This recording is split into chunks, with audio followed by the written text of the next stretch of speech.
ہمیں فخر ہے کہ ہم نبی صلی اللہ علیہ وسلم کی امت میں ہیں، ہے فخر کہ ہم لوگ امتی ہیں، ہم محمد صلی اللہ علیہ وسلم کی امت میں ہیں.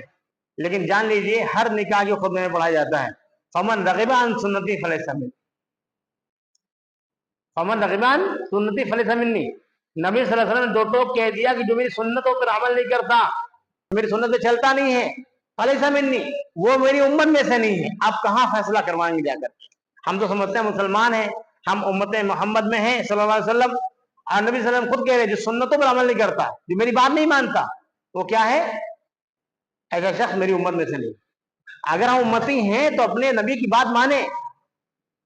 نبی صلی اللہ علیہ وسلم کی بات کے آگے کسی کی بات نہیں چلتی. اب بات کر لیتے ہیں اماموں کی، چاہے وہ امام ابو حنیفہ رحمۃ اللہ علیہ ہوں، چاہے وہ امام شافعی ہوں، چاہے امام مالک ہوں، چاہے امام احمد بن حنبل ہوں.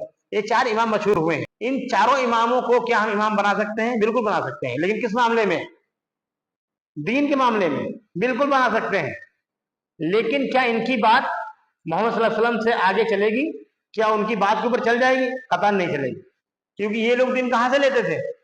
یہ لوگ بھی دین وہیں سے لیتے تھے جہاں سے ہم لوگ دین لیتے ہیں. بلکہ امام ابو حنیفہ ہیں یا جتنے بھی امام گزرے ہیں، ان تمام لوگوں کی اتنی جرأت ہی نہیں ہے کہ نبی صلی اللہ علیہ وسلم کی بات کے آگے بات رکھ سکے اپنی. تمام اماموں کی کے قول ہیں کیا ہے؟ نبی صلی اللہ علیہ وسلم کے سامنے اگر میری بات آ جائے تو میری بات چھوڑ دو. اترکوا قولی بقول رسول اللہ صلی اللہ علیہ وسلم. امام حنیفہ رحمۃ اللہ علیہ کا یہ قول ہے کہ میرے قول کے سامنے، نبی صلی اللہ علیہ وسلم کے قول کے سامنے، نبی صلی اللہ علیہ وسلم کی بات کے سامنے میرے قول کو چھوڑ دو، دیوار میں مار دو. کوئی امام، کوئی مسلمان یہ کہیں نہیں سکتا کہ میری بات مانو اور نبی صلی اللہ علیہ وسلم کی بات مت مانو. ہر ایک امام کا، ہر ایک مفتی کا، ہر ایک حافظ یا جو بھی عالم دین ہے، سب کا عزت، سب کی عزت، سب کا احترام ایک طرف. لیکن ان کی بات اگر نبی صلی اللہ علیہ وسلم کی بات سے میچ نہیں ہوگی تو با احترام ان کی بات نہیں مانی جائے گی، چلے گی نبی صلی اللہ علیہ وسلم کی. کیوں؟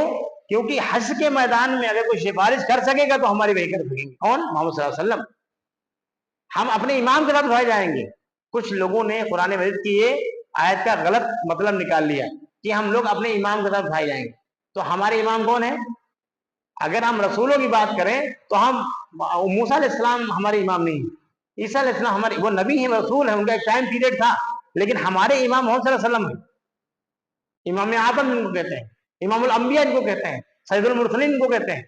محسن انسانیت جو ہیں وہ ہمارے امام ہیں. ہم ان کے ساتھ اٹھائے جائیں گے، ہمارا حج ان کے ساتھ ہوگا. ہم کس کے امتی ہیں؟ محمد صلی اللہ علیہ وسلم کے. قیامت کا منظر ہوگا، بہت سارے مسلمان، بہت سارے مومن بندے وہ سوچیں گے کہ آج ہماری سفارش ہوگی، آج ہمیں جام کوثر پینے کو ملے گا. نبی صلی اللہ علیہ وسلم دیکھ بھی لیں گے میری امت کے لوگ آ رہے ہیں. کیسے پہچانیں گے نبی صلی اللہ علیہ وسلم؟ سیماہم فی وجوہہم من اثر السجود، سورہ جو ہے فتح کے آخری رکوع میں کہا گیا ہم ان کو پہچان لیں گے وضو کے نشانات سے، اثر السجود، سجدوں کے نشان سے، وضو کے نشانات سے پہچان لیں گے. نبی صلی اللہ علیہ وسلم میری امت آ رہے ہیں، فرشتے ان کو روک لیں گے، بیریکیڈنگ لگا دی جائے گی کہ نہیں آگے نہیں بڑھ سکتے. نبی صلی اللہ علیہ وسلم میری امت کے لوگ ہیں، میں جانتا ہوں، نمازی دکھ رہے ہیں لوگ، ان کو بھیجیے اندر تاکہ یہ آپ کے امتی نہیں ہیں. میں نے کہا فمن رغب عن سنتی فلیس منی، میری سنت سے جو اعراض کرے گا وہ میری امت میں سے نہیں. نبی صلی اللہ علیہ وسلم میری امت کے لوگ ہیں، کہا کہ یہ نہیں آپ کی امت کے لوگ، یہ ہیں تو آپ کی امت میں لیکن یہ آپ کی سنتوں میں نہیں چلتے تھے. یہ لوگ نئی نئی بدعات کرتے تھے، نئی نئی چیزیں ایجاد کر لی تھی، آپ کے دین میں نئی چیزیں ڈال دی تھی، نئی چیزوں کا دین بنا لیا تھا، اب آپ کے دین کو چھوڑ دیا تھا. نبی صلی اللہ علیہ وسلم نے پھر تو ان کو بھگا دو، پھر ان کو ہٹا دو، فلیس منی، یہ مجھ سے میں سے نہیں ہے. نبی صلی اللہ علیہ وسلم کی بات ماننی چاہیے، چاہے موسیٰ علیہ السلام ہی زندہ کیوں نہ ہو جائیں. قیامت کے دن، حشر کے دن، تمام انبیاء، تمام رسول خاموش ہوں گے. کس وجہ سے؟ جب حشر کا میدان ہوگا حساب کتاب شروع نہیں ہو رہا ہوگا.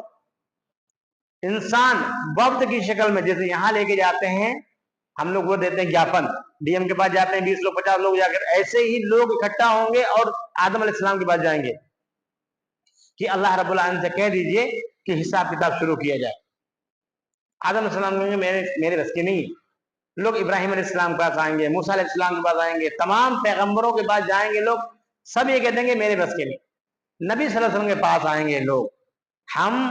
ہمیں غرور ہونا چاہیے، ہمیں فخر ہونا چاہیے، ہمیں فخر ہونا چاہیے کہ ہم محمد صلی اللہ علیہ وسلم کے امتی ہیں، قرآن و حدیث پر چلنے والے ہیں. جو کمیاں اللہ تعالیٰ معاف کرے لیکن ہم چلنے والے ہیں. سدھار کرنا چاہیے، اصلاح کرنا چاہیے. نبی صلی اللہ علیہ وسلم کے بعد لوگ جائیں گے، نبی صلی اللہ علیہ وسلم کو سجدے میں پائیں گے، نبی صلی اللہ علیہ وسلم سجدے میں پائیں گے. نبی صلی اللہ علیہ وسلم سفارش نہیں کریں گے